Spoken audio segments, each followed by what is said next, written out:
साथियों नमस्कार। आज के वीडियो में हम निर्देशांक ज्यामिति को कंटिन्यू करेंगे। हमने लास्ट वीडियो में देखा था संरेख से संबंधित प्रश्नों को हमने देखा था।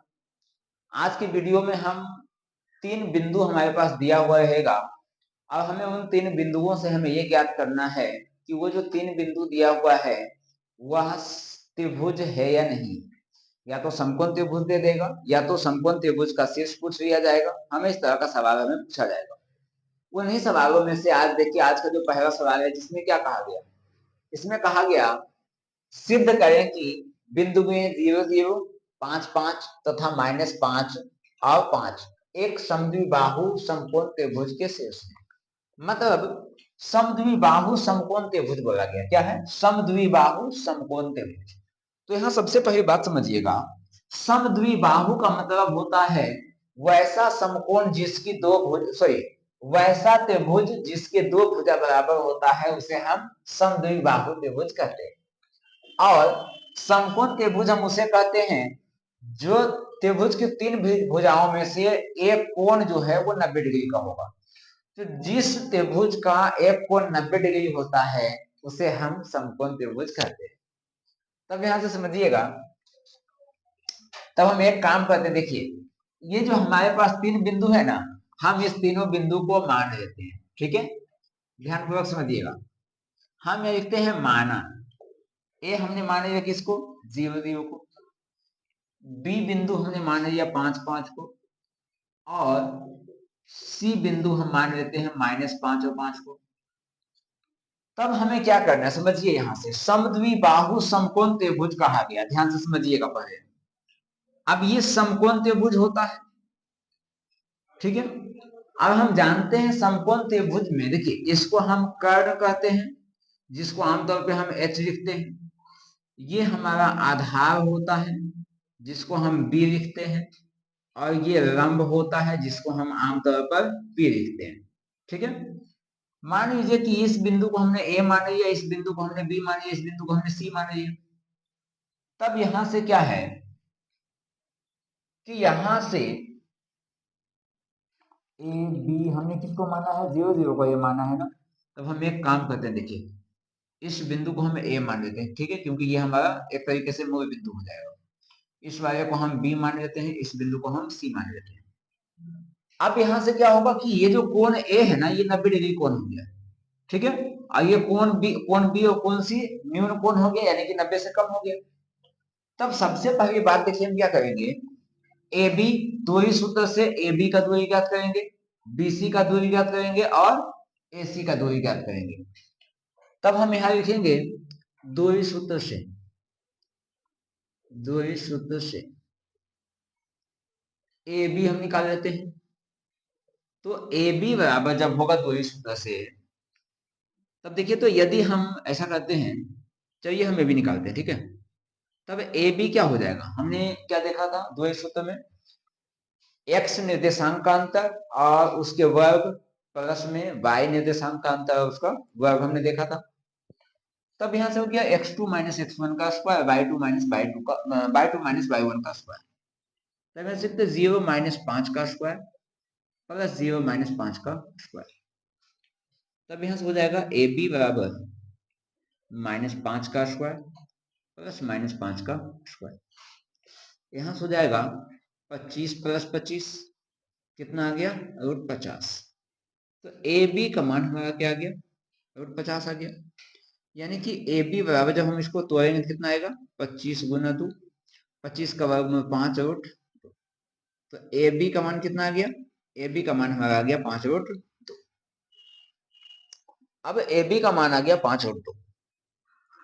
अब यहां से हम ए बी जब हमने निकाला, तब हम बी सी निकालते हैं। तब बी सी जब हम निकालेंगे तो देखिए बी सी क्या हो जाएगा, बी और सी। तो 5 - 5, या फिर ऐसे कहते हैं ना -5 -5। तो -5 -5 का स्क्वायर प्लस 5 - 5 का स्क्वायर। ठीक है। तब यहां से क्या हो जाएगा, माइनस माइनस हो जाएगा प्लस, यानी कि -10, क्योंकि -5 5 10 होगा ना। और यहां से आगे कितना? 0 का स्क्वायर। यहां से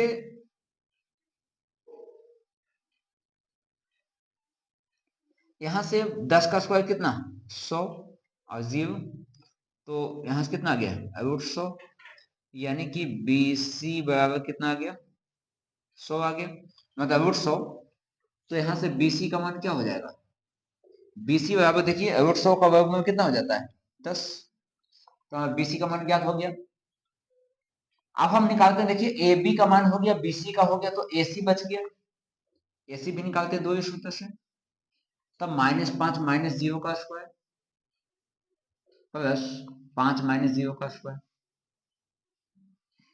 तो यहां से AC बराबर क्या हो जाएगा, देखिए तो -5 का स्क्वायर प्लस 5 का स्क्वायर, यहां से आ गया -5 का स्क्वायर 25, 5 का स्क्वायर 25, यहां से आ गया 25 25 50, तो 50 को लिखेंगे 25 गुना 2, तो देखिए यहां से समझिएगा 25 का वर्गमूल कितना 5, 5 और 2, AC का मान कितना आ गया 5 और 2। अब हमें यहां से क्या दिख रहा है, देखिए तो AC का मान और AB का मान, यानी कि AC कहा गया AC और AB दोनों का मान सेम है, देखिए तो AC और AB दोनों का मान सेम है, AB और AC दोनों का मान सेम है, इसका मतलब है कि कोण B जो है वो समकोण है, यानी कि 90 डिग्री के बराबर है। और जैसा कि हम समकोण त्रिभुज में हम जानते हैं कि जो कर्ण होती है वो सबसे बड़ी भुजा होती है, तो कर्ण सबसे बड़ी भुजा है, तो बाकी ये दोनों भुजा बराबर आ गया। अब हमें सवाल में क्या कहा गया सिद्ध करें कि बिंदुएं 0 0 5 5 तथा -5 5 एक समद्विबाहु, समद्विबाहु का मतलब होता है जिसमें दो भुजाएं बराबर हो, तो देखिए इन दोनों भुजा बराबर आ गया कि नहीं, देखिए तो AB बराबर 5 और 2 और AC बराबर 5 और 2, दो भुजा बराबर आ गया। तीसरी भुजा तो बड़ा होगा ही, कर्ण बड़ा होता है हमेशा, तब यहाँ समकोण त्रिभुज के शीर्ष में पूछा गया, तो देखिए यहाँ से पाइथागोरस प्रमेय हम लोग जानते हैं, पाइथागोरस प्रमेय देखिए त्रिकोणमिति में हमने बताया था, यहां से BC है ना, तो हम इसको ऐसे लिख सकते हैं, देखिए तो BC का स्क्वायर बराबर AB का स्क्वायर प्लस में AC का स्क्वायर। अब BC का मान क्या है, BC का मान हमारा 10 है, तो 10 का स्क्वायर बराबर, अच्छा ये संख्या दिखाना ऐसा कोई जरूरी नहीं है, लेकिन हम आपको बता दे रहे हैं, ठीक है। अब AB का मान क्या है, AB का मान हमारा 5√2 है का स्क्वायर प्लस इसका भी 5√2 का स्क्वायर, तब ये हो गया 100 बराबर 5 का स्क्वायर 25 और ये 2, तो 25 गुना 2 प्लस इसका भी 25 गुना, तब ये हो गया 100 बराबर 25 गुना 50 प्लस 50, यानी कि 100 बराबर 100 आ गया कि आ गया ना। तो देखिए हमें यहाँ बताने की जरूरत नहीं है, ठीक है, हमने सिर्फ ये समझा दिया आपको, आप सिर्फ इतना लिख देना काफी है, ठीक है, इतना आप लिख दीजिएगा काफी हो जाएगा। इतना जब हमें पता चला, उसके बाद यहाँ से क्या देखिए तो AB जो है वो AC के बराबर है कि नहीं, AC जो है AB के बराबर है, तब हम यहाँ लिखेंगे AC बराबर AB, अतः अब यहाँ से समझिए ध्यान से, AB AC जब दोनों बराबर है तो ये दोनों में A कॉमन है कि नहीं है, तो यहां से A क्या हो गया समकोण हो गया कि नहीं, तो लिखेंगे अतः कोण A बराबर 90 डिग्री, ठीक है। तो हमें क्या बोला गया, एक समद्विबाहु त्रिभुज है, यह हमें किस शीर्ष है, ठीक है, इतना है, तो हम लिख देंगे इसलिए इसलिए दिए गए बिंदुएं दिए गए बिंदुएं समकोण त्रिभुज के शीर्ष, समकोण त्रिभुज के शीर्ष है, ठीक है।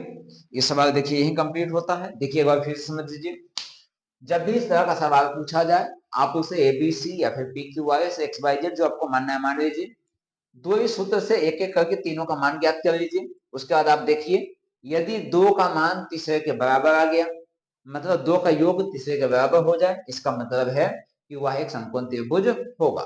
ठीक है, और जब दो दो भुजा बराबर आएगा हमेशा, तो इसका मतलब है कि उसका एक 90 डिग्री का कोण भी बनेगा। ठीक है, चलिए कुछ और प्रश्नों को देखते हैं।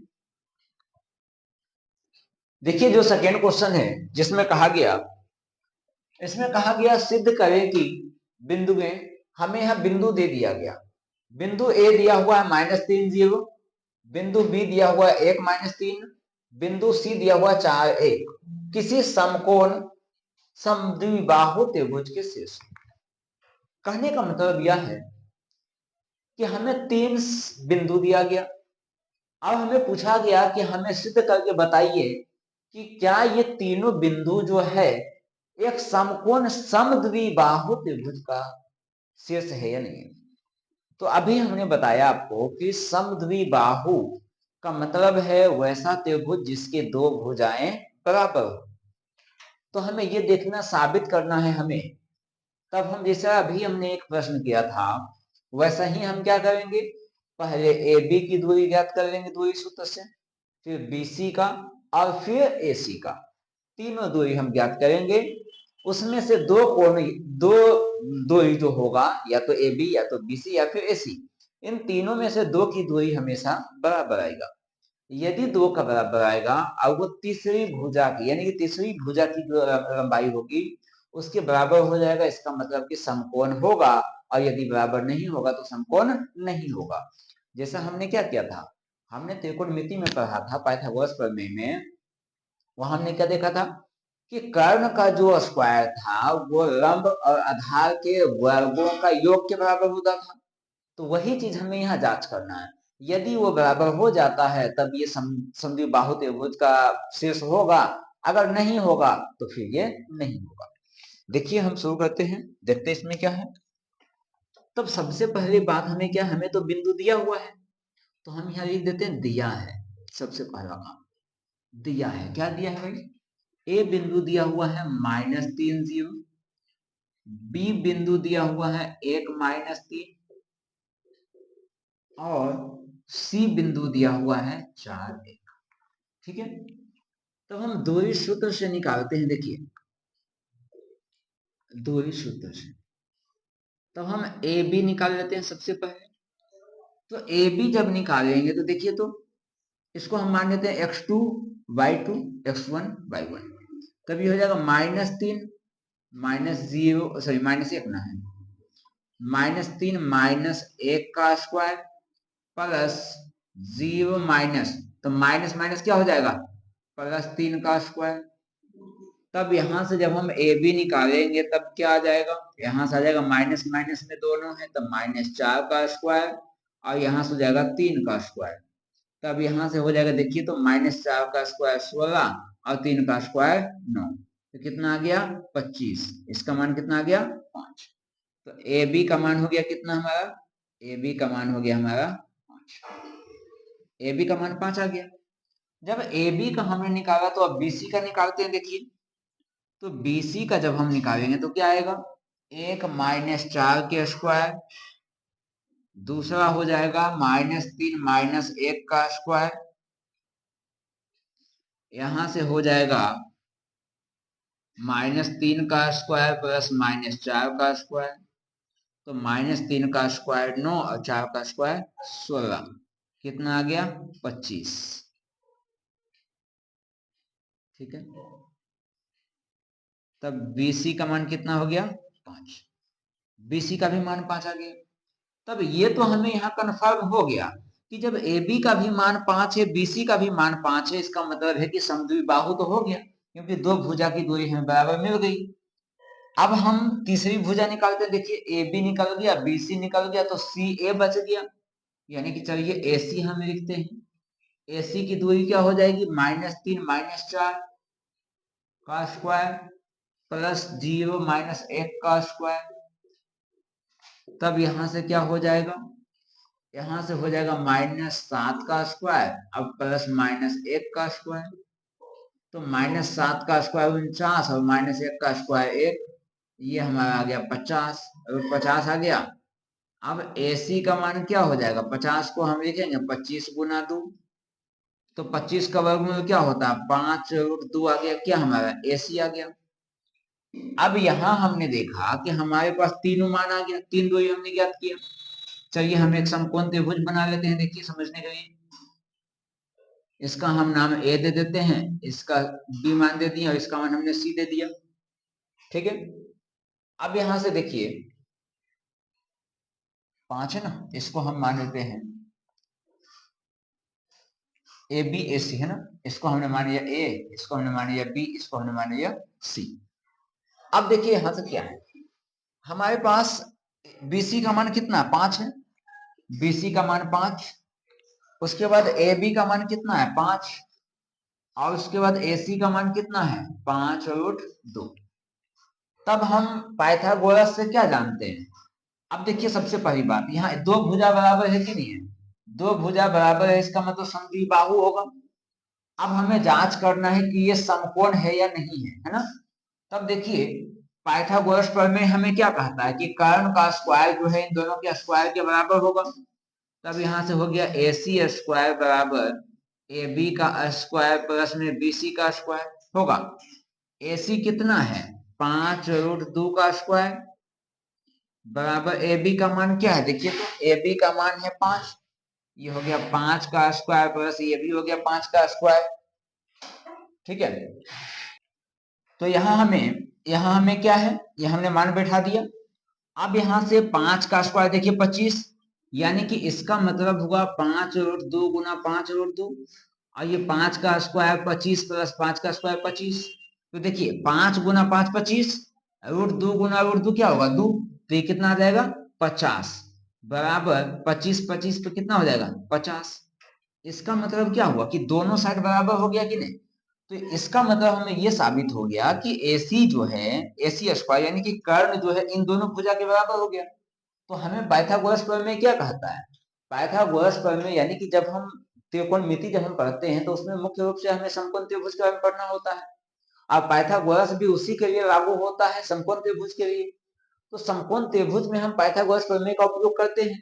तो वहां हमारे पास क्या समीकरण है, हमारे पास जो सूत्र है समीकरण का वो क्या है कि कर्ण का स्क्वायर जो होगा वो लंब का स्क्वायर प्लस आधार के स्क्वायर का योग होगा। और यही जब हमने किया तो देखिए दोनों बराबर आ गया कि नहीं आ गया। तो जब दोनों बराबर आ गया तब हमें यहां से क्या पता चला कि कोण B जो है वो समकोण होगा। या फिर जब ये दोनों बराबर आ गया तब हम कह सकते हैं कि अतः त्रिभुज ABC। क्यों त्रिभुज ABC, क्योंकि हमें तीन बिंदु दिया हुआ है ABC है ना। तो त्रिभुज ABC एक समकोण त्रिभुज, क्योंकि हमें अच्छा यहाँ क्या पूछा गया है, किसी समकोण समद्विबाहु त्रिभुज के शीर्ष से, ठीक है। अतः त्रिभुज ABC एक समकोण त्रिभुज है, त्रिभुज है। अब भाई जब समकोण त्रिभुज है तो उसका शीर्ष तो होगा ही, ठीक है। आइए कुछ और प्रश्नों को देखते हैं। देखिए मेरे पास जो प्रश्न है उसमें देखिए क्या कहा गया, कहा गया सिद्ध कीजिए कि बिंदुएं P Q R, जहां P कितना दिया हुआ 3 2, Q दिया हुआ -2 -3, R दिया हुआ 2 3, एक समकोण त्रिभुज बनाते हैं। मतलब यह है कि हमें तीन बिंदु दे दिया गया P Q R, और हमसे पूछा गया कि बताइए ये तीनों बिंदु P Q R जो दिया हुआ है ये आपस में मिलकर एक समकोण त्रिभुज बनाएगा या नहीं बनाएगा, ठीक है। तो देखिए हम यहां से क्या करते हैं, जो हमें बिंदु दिया हुआ है तब यहां सबसे पहले हम जो दिया है ना हम उसको बता देंगे कि हमें दिया है, क्या दिया है, P बिंदु दिया हुआ है 3 2, Q बिंदु दिया हुआ है -2 -3, और R बिंदु दिया हुआ है 2 3, 2 और 3 हमें दिया हुआ है। हम एक काम करते हैं, एक समकोण त्रिभुज बना लेते हैं, समकोण त्रिभुज बना लेते हैं।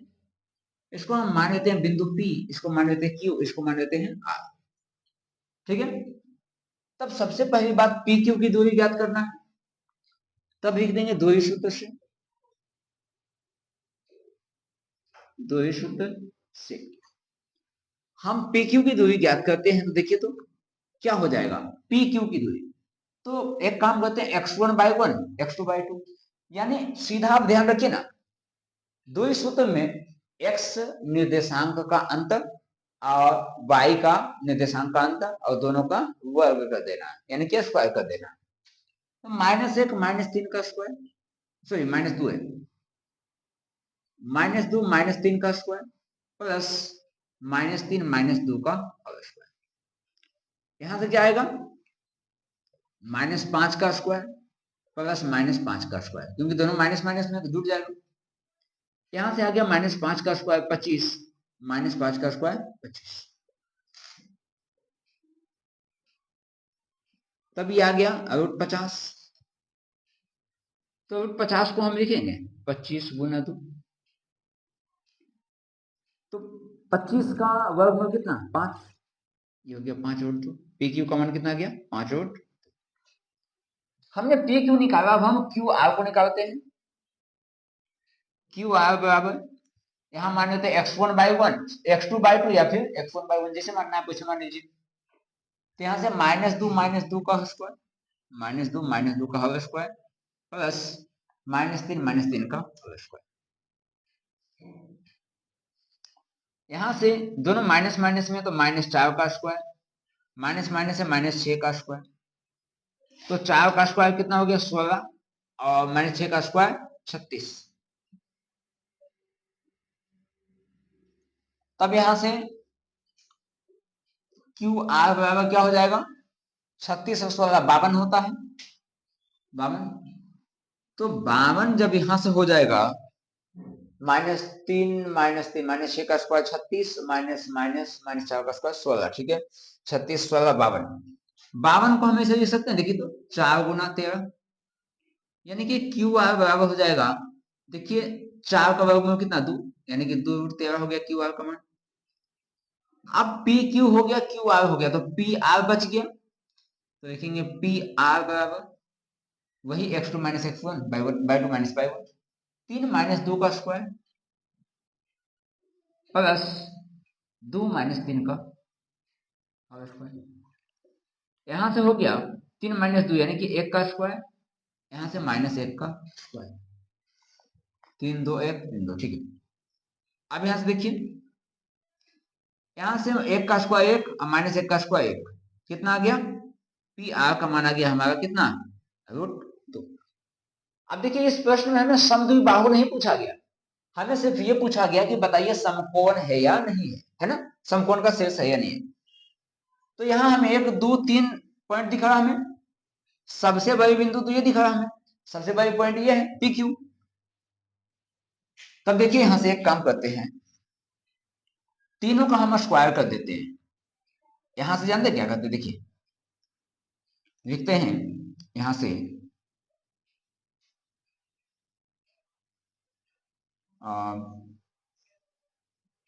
देखते हैं, चूंकि पी क्यू बराबर कितना है, पी क्यू बराबर 5√2 है, तब पी क्यू का स्क्वायर क्या हो जाएगा 5√2 का स्क्वायर, तो पी क्यू का स्क्वायर हो जाएगा 5 का स्क्वायर 25 और 2 का स्क्वायर 2, यानी कि पी क्यू स्क्वायर का मान आ गया 25, ठीक है।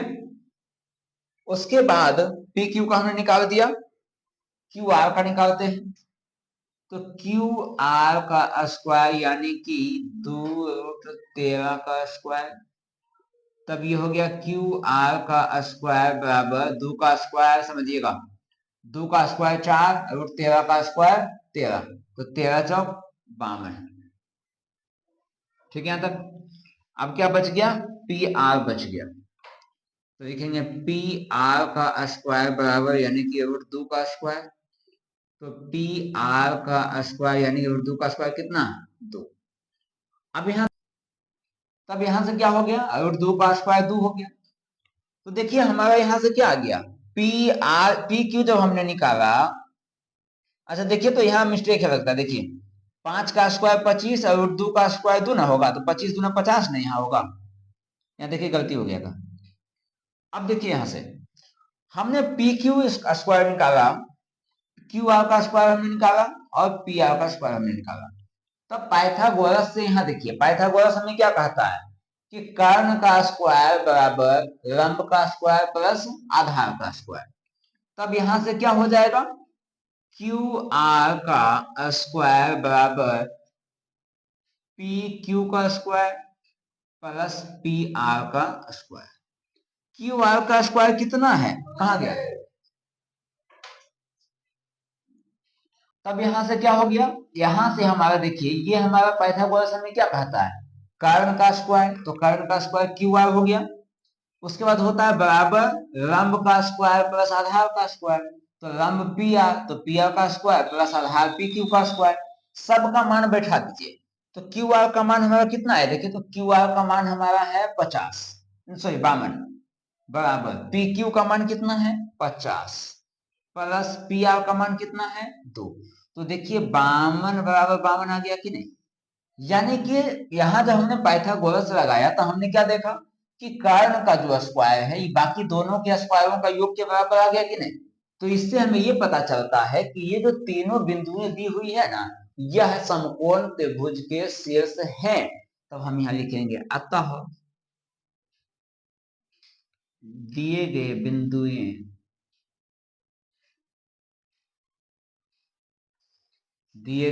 हमें यही ना बोला है त्रिभुज एक समकोण त्रिभुज बनाते हैं।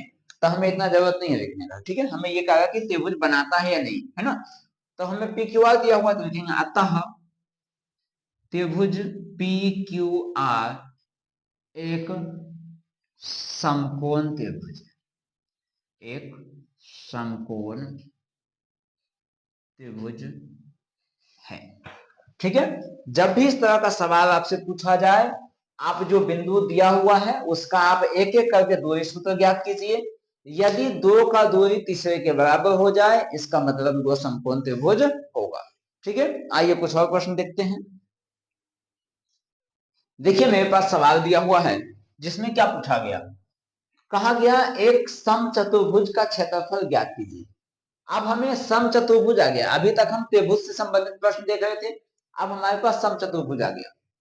कहा गया एक समचतुर्भुज का क्षेत्रफल ज्ञात कीजिए जिसके शीर्ष इसी क्रम में, मतलब ये क्रम वाइज दे दिया कि लगातार, जैसे ए बी सी डी या फिर P Q R S X Y Z जो भी मानना है इस तरीके से, ठीक है। तो हमें ये क्रम में दिया गया, हमें क्या बोला गया, समचतुर्भुज है। तो समचतुर्भुज का देखिए ग्राफ बनाते हैं। सबसे पहली बात समचतुर्भुज बनाते हैं, ठीक है, हमने ये बना लिया। अब यहाँ समचतुर्भुज तो चाहिए क्रम वाइज, जब इसने कहा तो हम ए बी सी डी हम क्रम मान रही, तो क्रम वाइज में ये क्या है, पहला ए बिंदु क्या है 3 0, दूसरा बिंदु हमारा 4 5 है, तीसरा बिंदु हमारा है -1 4, और चौथा बिंदु क्या है -2 -1, कितना दिया हुआ है। तो हमें समचतुर्भुज का क्षेत्रफल ज्ञात करने बोला। तो देखिए तो समचतुर्भुज का क्षेत्रफल का सूत्र क्या होता है, समचतुर्भुज का क्षेत्रफल बराबर होता है 1/2 गुना विकर्णों का गुणनफल, विकर्णों का गुणनफल, ये हमारा सूत्र होता है, ठीक है। तब विकर्णों का गुणनफल जब है तो हमें इसका तो विकर्ण ज्ञात करना होगा ना। विकर्ण ज्ञात करने का मतलब है हमें ये ज्ञात करना पड़ेगा और एक हमें ये ज्ञात करना पड़ेगा, यानी कि AC और BD हमें ये ज्ञात करना होगा। तब लिखेंगे दूरी सूत्र से, दूरी सूत्र से विकर्ण कौन सा, चलिए हम AC ले लेते हैं, विकर्ण AC बराबर, तब विकर्ण AC जब हम निकालेंगे तब देखिए यहां से AC यानी कि -1 -3 का स्क्वायर और 4 -0 का स्क्वायर, तब यहां से हो जाएगा -4 का स्क्वायर प्लस 4 का स्क्वायर, यहां से आ गया 4 का स्क्वायर 16, ये भी 4 का स्क्वायर 16, ये हो गया 32।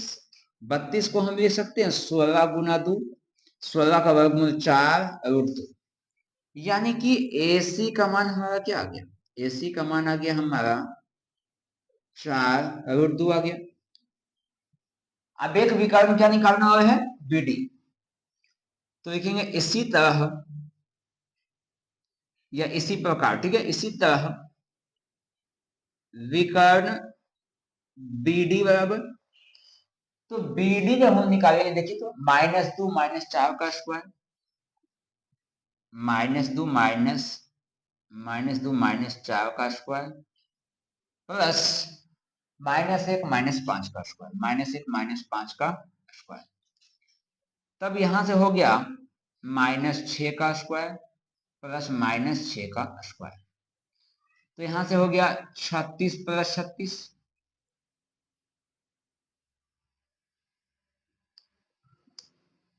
तब यहां से BD बराबर √72, 72, तो यहां से क्या हो जाएगा BD कितना हो जाएगा, 36 गुना 72, 36 गुना 72, 36 का वर्गमूल 6√2, BD हमारा कितना आ गया 6√2 आ गया। तो हमें दोनों विकर्णों का गुणनफल था, हमने दोनों विकर्ण निकाल दिया, तो यहां सीखेंगे इसलिए क्या है समचतुर्भुज का क्षेत्रफल, समचतुर्भुज का क्षेत्रफल, सम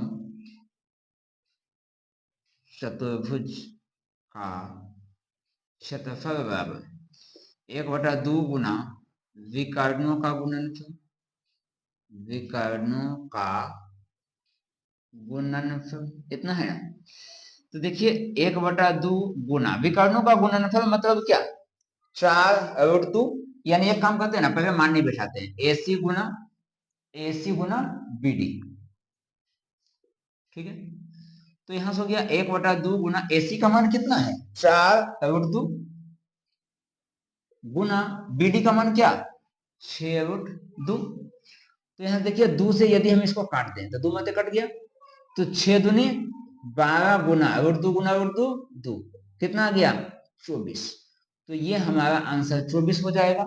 अच्छा एक बात और ध्यान दीजिए, हमें दो दो जगह सूत्र लिखने की जरूरत नहीं है, इस वजह से हम एक काम करते हैं, इस सूत्र को हम यहाँ मिटा दे रहे हैं, ठीक है, इसकी हमें जरूरत नहीं है। तो देखिए ये जितने भी अभी हमने प्रश्न कराए हैं लास्ट 4 वीडियो में, ये हमारा दूरी से संबंधित प्रश्न था, ठीक है। तो दूरी से संबंधित जो भी प्रश्न था आज हमारा खत्म हो गया है। अगले वीडियो में हम आपको मिलेंगे विभाजन सूत्र के साथ। दूरी सूत्र यदि आपको समझ में आ गया तो विभाजन सूत्र को समझना और भी आसान हो जाएगा। विभाजन सूत्र बहुत आसान है, अगर आपको दूरी सूत्र समझ में आ गया तो विभाजन सूत्र भी आसान है, ठीक है। तब हम आपको इस वीडियो में यही छोड़ते हैं, आप अब हम मिलते हैं नेक्स्ट वीडियो में, ठीक है, कुछ नए टॉपिक के साथ आएंगे, तब तक के लिए धन्यवाद। चलिए मिलते हैं नेक्स्ट वीडियो में।